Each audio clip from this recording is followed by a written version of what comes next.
Welcome back. Kerala ఎన్నికల్లో తెలంగాణ వినిపిస్తోంది. 6 గ్యారెంటీలపై చర్చ నడుస్తోంది. కేరళ మేనిఫెస్టోను తెలంగాణ 6 గ్యారెంటీలతో పోల్చుతూ ఎల్డీఎఫ్ రఫాడిస్తోంది. కేరళ సీఎం పినరయి విజయన్ తెలంగాణ సీఎం రేవంత్ రెడ్డిపై విమర్శలు గుప్పిస్తున్నారు. కేరళ ఎప్పుడో డెవలప్ అయిన స్టేట్ అని, ముందు మీ తెలంగాణ డెవలప్మెంట్ సంగతి చూసుకోండని సలహా ఇస్తున్నారు.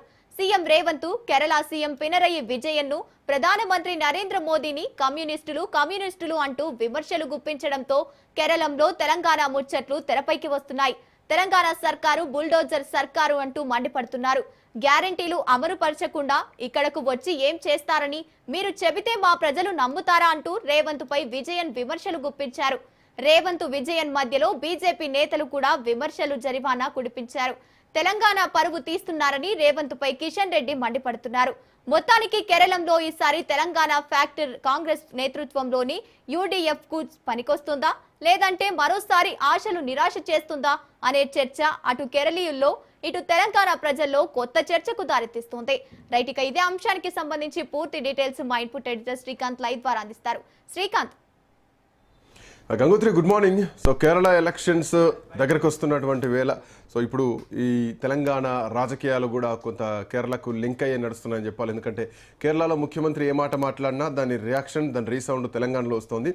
అటు పినరయి విజయన్ కేరళ రాష్ట్ర ముఖ్యమంత్రి కూడా రేవంత్ రెడ్డి చేస్తున్నటువంటి ప్రచారాలకు, రేవంత్ రెడ్డి ఇస్తున్నటువంటి హామీలకు, విడుదల చేసినటువంటి మేనిఫెస్టోకి, 5 గ్యారెంటీలకు పినరయి విజయన్ ఇప్పటికే కౌంటర్ ఇచ్చారు. ఫస్ట్ మీ రాష్ట్రాన్ని చూసుకో, అక్కడ బుల్డోజర్ పాలన నడుస్తుంది, అక్కడ పేదలు ఇండ్లు గులగొడుతున్నారు, మీరు మా రాష్ట్రంకి వచ్చి మాట్లాడేంతటువంటి సీన్ మీకు లేదు, మీకంటే మేము విద్యలో ఎక్కువగానే ఉన్నాం, మీకంటే అభివృద్ధిలో ఎక్కువగానే ఉన్నాం, సో మీరు మా తర్వాత 6వ స్థానంలో ఉన్నారు విద్యలో కానీ అభివృద్ధిలో కానీ, పేదరికంలో కూడా మేము అసలు 0% పేదరికంలో ఉన్నాం, తెలంగాణ పేదరికంలో 6వ స్థానంలో ఉంది, సో మాకు ఎక్కడా కూడా నువ్వు పోటీ కావంటూ కూడా పినరయి విజయన్ చాలా గట్టి కౌంటర్ ఇస్తున్నారు రేవంత్ రెడ్డికి.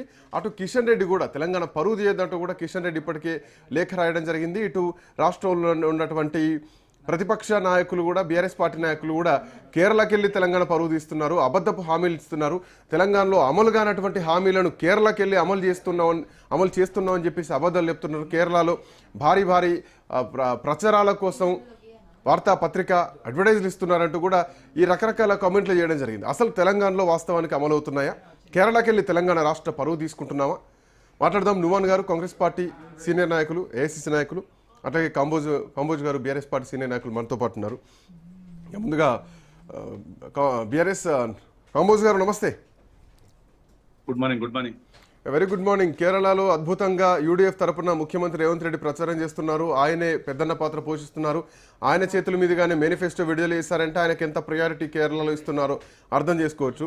సో ఇక్కడ 6 గ్యారెంటీలు అమలైనాయి, కర్ణాటకలో కూడా 5 గ్యారెంటీలు అమలైపోయినాయి, ఇప్పుడు తెలంగాణలో